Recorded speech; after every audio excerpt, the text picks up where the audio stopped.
বিশ্বকাপ জয়ের স্বপ্নে আরও এক ধাপ এগিয়ে গেল ফ্রান্স।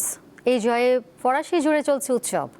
কোয়ার্টার ফাইনাল থেকে বিদায় নিলেও খেলোয়াড়দের পারফরমেন্সে গর্বিত মরক্কোর সমর্থকরা। শেষ বাঁশি বাজতেই প্যারিস থেকে মার্সেই ফ্রান্সের রাজপথ মেতে ওঠে উল্লাসে। হাতে জাতীয় পতাকা, আকাশ জুড়ে আতশবাজি, লাল ফ্লেয়ারের আলো আর বিজয়ের স্লোগানে রাতভর উৎসবে মেতে ওঠেন হাজারো ফরাসি সমর্থক। দারুণ ম্যাচ, আমরা শুরু থেকেই নিয়ন্ত্রণ করেছি। এবার বিশ্বকাপ আমাদেরই হবে, আমরা শেষ পর্যন্ত লড়ে যাব।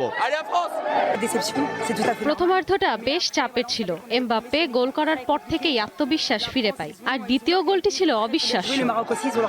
ফ্রান্সের উৎসবের আমেজের বিপরীতে রাবাতের মোলায় আবদুল্লাহ স্টেডিয়ামে বড় পর্দায় ম্যাচ দেখা হাজারো মরক্কো সমর্থকদের চোখে ছিল হতাশা। এর মাঝেও ছিল দলের খেলোয়াড়দের নিয়ে গর্ব।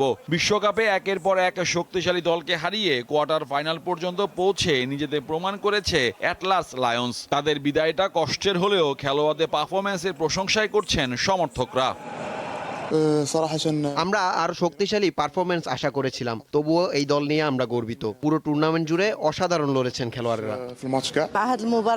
আমরা জয়ের ব্যাপারে পুরোপুরি নিশ্চিত ছিলাম, কিন্তু ভাগ্যের পরিহাস, ফ্রান্সের বিপক্ষে টানা দ্বিতীয়বারের মতো একই পরিণতি দেখতে হলো।